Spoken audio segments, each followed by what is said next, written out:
Se trata de quebrar el esquema tradicional en el cual una gran ciudad tenía una serie de terminales y cada una de esas terminales era el punto de convergencia de una red, ¿no? De una gran red nacional que tenía su tramo suburbano. Entonces todo el mundo, una gran cantidad de gente llegaba a esta terminal y desde esa terminal se tenía que difundir al resto del centro de la ciudad usando la red de metro o la red de colectivos y con tiempos de viaje importantes para llegar a destino, todavía trasbordos dentro del propio metro.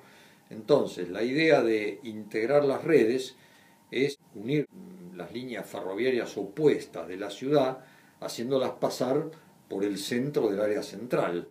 De esta manera se puede multiplicar los puntos de acceso a la red de metro, dispersarlos y también permitir en forma muy ventajosa viajes, que no son pocos, entre zonas suburbanas. En mi opinión, el mejor recorrido es por la avenida 9 de Julio porque ofrece la posibilidad de la combinación o correspondencia con las líneas de subterráneo que va a haber en Avenida Santa Fe, en Avenida Córdoba, probablemente en cualquiera de los planes que se haga.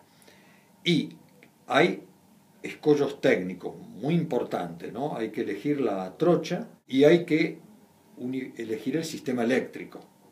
Entonces, si vamos a unir con el Roca, que tiene el sistema de 25.000 voltios, probablemente esto nos lleve a elegir para el San Martín o para la otra línea que se integre también el sistema de 25.000 voltios. Y últimamente tenemos que competir con la tecnología de las carreteras, porque hay un proyecto que ha ganado mucha fuerza en los últimos años, que es construir un túnel vial para enlazar las autopistas del norte con el sur.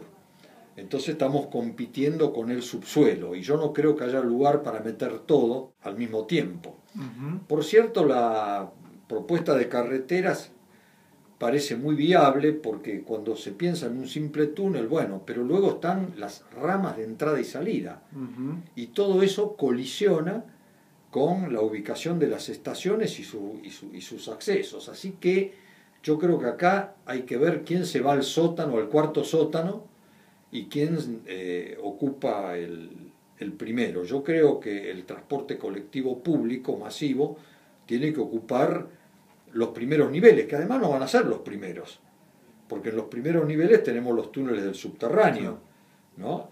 Entonces, inevitablemente, la red de expreso regional va a ir bastante abajo, y por lo tanto tendrá que mandar la carretera mucho más abajo todavía.